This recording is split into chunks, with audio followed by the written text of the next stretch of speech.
What is up, everybody? Whips Family of 5 here. Today I'm taking a look at the refrigerator on our 2013 Keystone Passport 2920 bunkhouse, which has an Atwood refrigerator in it.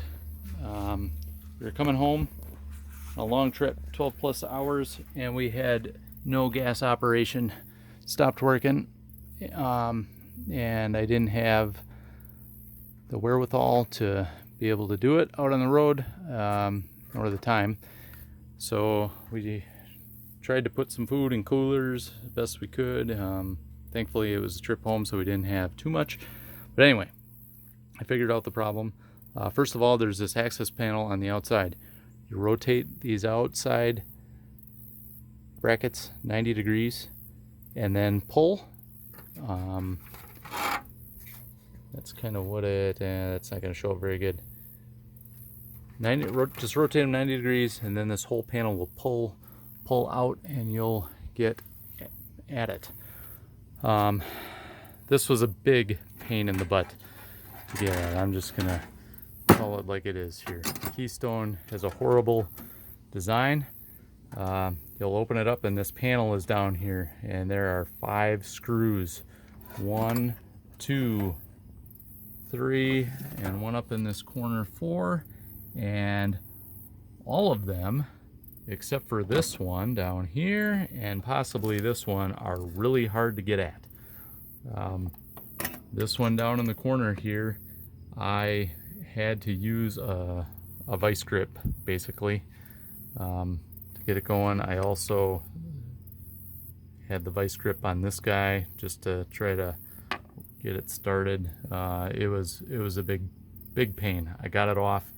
I've since modified the panel. I've cut it like this, and I'm just gonna slide that back on and call that good enough down there. There's no need to deal with that again. Okay, after you remove this here, let me just get this out of the way. After you remove that, this right here is secured on by a 1 bolt up here. Okay, you take a Phillips, pull that out. This igniter cord was glued to that.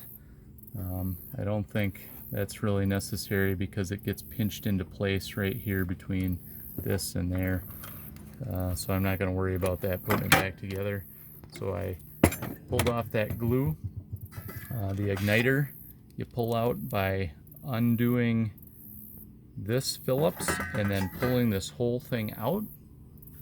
And then here was the problem, right in here. This is the orifice that limits the flow of gas. I needed a 10 millimeter wrench for this part here. I believe it was a 15 millimeter for the other side. Where did my wrenches go? Yep, 10 and 15 millimeter. And I removed this orifice right here, and I sprayed some carburetor cleaner in it. They say not to put any objects in there as it can wreck it. So I put it back in, and at the same time after putting it in, I was testing the solenoid here. I had a voltmeter on it. It was reading 12 volts, so I knew the controller board was good, and then it lit up and it started working.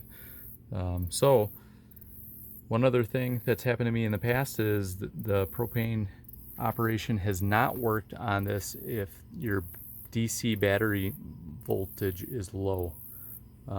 I was hoping that was the case yesterday, but we hooked it up to the truck and it still wasn't working. So that was not it. It was this plugged orifice right down here.